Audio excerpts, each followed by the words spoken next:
Hey friends, my name's Kai. I use she, they pronouns. Um, I wanted to introduce myself for this channel. Like I said, my name's Kai.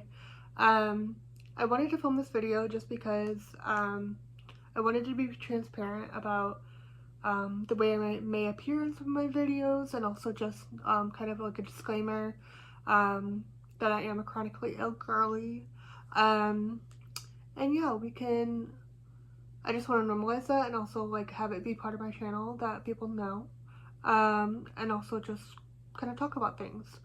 But I specifically want to talk about my diagnosis of endometriosis. It's fairly widely a misunderstood disease, and I want to normalize it for anybody that's feeling like they're alone. I am in my bed, as we can tell. I'm gonna be in my bed in a lot of videos. I'm gonna look like shit because I feel like shit. Um, And I don't like influencers that come out here and have full face makeup. Like, that's not every day. That's not realistic. Like, I don't want to do the thing where I wear makeup and then I don't wear makeup and it's a jump scare and you're like, I'd rather just, put myself out there, um, have my little frog tapestry, my spouse's community poster, have it be a chill little vibe. We're just yapping. So, yeah, here's my story about endometriosis. I hope you guys are able to obtain some information from it, any advice.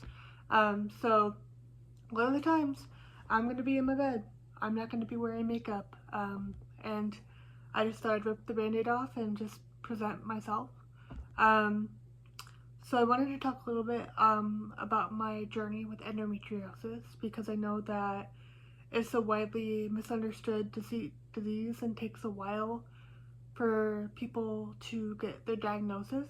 Um, and for me, it took a little bit, but it all happened a little bit fast. As far as like I've had it for a while, but I didn't know.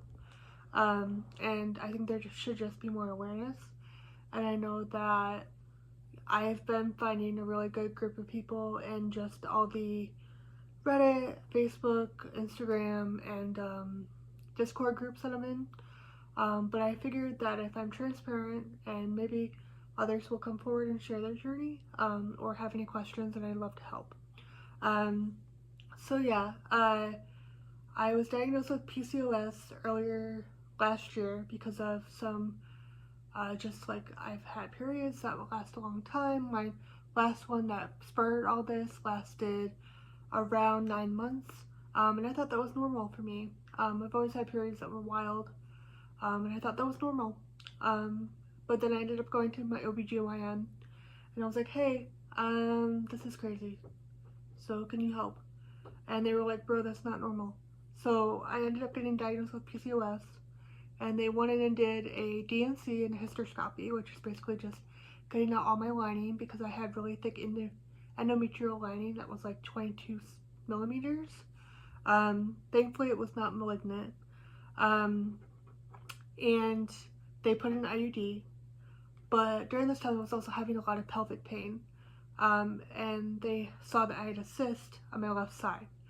But I have chronic pain on my right side, so they thought maybe it was referred pain from that side. Um, and so I went in, they did the cyst removal. During that time, I had done some research and said maybe I had some endometriosis. And I thought I had it on my rectum because I was having a lot of lightning pain um, on my period. If you know, you know. And I had my surgery done by a regular gynecologist, and she didn't really know what was going on. And when they took out the cyst, they were like, "Holy shit! Like that was a big cyst," even though on the ultrasound it only showed that it was like 5 centimeters. It was like humongous. And it ended up bursting in me when they took it out, but they thankfully vacuumed it all out, whatever. And they did find endometriosis on my uterus and cul-de-sac and all that. Um, and they said they took it out. Eh. Um, since the surgery, I ended up having a hematoma, which is like I had some internal bleeding after the surgery. Um, so I'm kind of famous amongst my gynecological office. But that was in April. and I've been in chronic pain since, and it's gotten worse. The right-sided pain has not gone away. It's getting to the point where I can't do any type of intimacy. It hurts to go to the bathroom any type of way. And I thought this was just normal because they weren't doing anything about it. So recently, in the last couple weeks, I ended up advocating for myself and going to my gynecologist again. And I was like, hey, this isn't normal. And they're like, nah, it's not.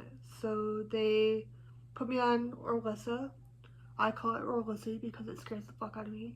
And it's given me a lot of symptoms and I don't like it. And we can talk about that at a different time. But they think that I have endometriosis growing on my bladder, bowel, and potentially my pelvic nerves because my legs are burning and I'm having insane nerve pain. But I have to have another surgery. So I had that appointment in January and I'm not looking forward to it. I just want the relief to be there. But right now, thankfully, chronic pain at 27 years old is very depressing and I can't work. So it's helpful to have support groups. I'm in a couple support groups and I run one on Discord if anybody wants to feel like joining. But I just wanted to have this out there just because I know that going forward I'm going to be in pain and just be myself during these videos. So I usually have a couple of heating pads, maybe a TENS unit, maybe I'm a little chill from like CBD or something. So I just wanted to put that out there, and also I'm just going to share that daily because I know others are going through it. Also, if anybody has any questions or or has any similar experiences, I'd love to talk about it. But I just thought I'd try and normalize it a little bit. I also have so many other chronic conditions I can talk about as well. But as far as chronic pain wise, that's definitely one that is most prevalent besides like other stuff going on with my back. So I thought I could explain a little bit before I started doing any type of reading videos, like I said. So I hope this helps with any type of people that feel like they're, alone or whatever. So I'm always available to talk to. But yeah, I hope you all have a good day. Thank you so much for watching, and